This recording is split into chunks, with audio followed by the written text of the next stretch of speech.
رمضان کا 27واں دن تھا۔ گھر میں عید کی تیاریوں کی باتیں شروع ہو چکی تھیں۔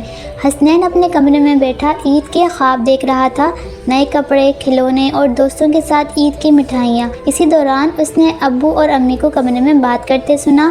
ابو کہہ رہے تھے، اس سال زکوٰۃ کسی مستحق شخص کو دینی چاہیے، صرف جلدی جلدی میں نہیں، صحیح حقدار ڈھونڈنا ضروری ہے۔ امی نے آہستہ سے کہا، ہاں، کیونکہ زکوٰۃ صرف پیسے دینا نہیں، کسی کی ضرورت پوری کرنا ہے۔ حسنین چونک گیا۔ زکوٰۃ؟ اس نے فوراً ابو سے پوچھا، ابو زکوٰۃ کیا ہوتی ہے اور ہم اسے کیوں دیتے ہیں؟ ابو مسکرائے اور حسنین کے پاس بیٹھ گئے۔ بیٹا، زکوٰۃ اسلام کے اہم فرائض میں سے ایک ہے۔ اللہ تعالیٰ نے ہمیں جو مال دیا ہے اس میں سے ایک حصہ غریبوں اور ضرورت مندوں کا حق ہوتا ہے۔ ہم جب زکوٰۃ دیتے ہیں تو ہمارا مال بھی پاک ہوتا ہے اور کسی ضرورت مند کی بھی مدد ہو جاتی ہے۔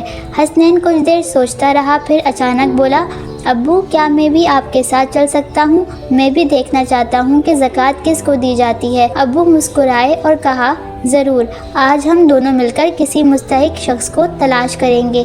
کچھ دیر بعد حسنین اور ابو گھر سے نکل پڑے۔ گلیوں میں رمضان کی رونق تھی، کہیں لوگ افطار کی تیاریاں کر رہے تھے، کہیں بچے کھیل رہے تھے۔ رستے میں حسنین نے ایک آدمی کو دیکھا جو سڑک کے کنارے بیٹھا لوگوں سے پیسے مانگ رہا تھا۔ حسنین فوراً بولا، ابو اس کو دے دیتے ہیں زکوٰۃ، اس کے پاس تو پیسے بھی نہیں ہیں۔ ابو نے نرمی سے کہا، بیٹا، ہر مانگنے والا ضروری نہیں کہ واقعی مستحق ہو، ہمیں تحقیق کرنی چاہیے۔ وہ آگے چلتے گئے۔ اتنے میں حسنین کے دل میں ایک عجیب سا خیال آیا، جیسے کوئی آہستہ سے کہہ رہا ہو، اگر تم زکوٰۃ کے پیسوں میں سے کچھ رقم چوری کر لو تو عید پر کتنے زیادہ کھلونے خرید سکتے ہو۔ کچھ رقم نکال لینے سے کسی کو پتہ بھی نہیں چلے گا۔ حسنین چونک کر ادھر ادھر دیکھنے لگا۔ یہ شیطان کا وسوسہ تھا۔ اس نے دل میں سوچا، واقعی اگر یہ پیسے میرے پاس ہوتے تو میں کتنی چیزیں خرید لیتا، مگر فوراً اسے ابو کی بات یاد آئی، زکوٰۃ غریبوں کا حق ہے۔ حسنین نے سر ہلایا اور دل ہی دل میں دعا کی، یا اللہ مجھے صحیح فیصلہ کرنے کی توفیق دے۔ وہ دونوں ایک چھوٹی سی گلی میں پہنچے۔ وہاں ایک پرانا سا گھر تھا۔ دروازے کے پاس ایک بوڑھی خاتون بیٹھی تھی اور ان کے پاس دو چھوٹے بچے خاموشی سے بیٹھے تھے۔ حسنین نے دیکھا کہ ان بچوں کے کپڑے پرانے تھے اور وہ خاموشی سے لوگوں کو جاتے ہوئے دیکھ رہے تھے۔ حسنین نے آہستہ سے ابو سے کہا، ابو کیا یہ لوگ ضرورت مند لگتے ہیں؟ ابو نے پڑوسی سے پوچھا تو پتہ چلا کہ ان کے گھر کا کفیل بہت بیمار ہے اور کئی دنوں سے کام نہیں کر سکا۔ یہ واقعی مستحق تھے۔ حسنین کے دل میں خوشی کی لہر دوڑ گئی۔ ابو نے زکوٰۃ کے پیسے اور کچھ راشن ان کے حوالے کیا۔ بوڑھی خاتون کی آنکھوں میں آنسو آ گئے۔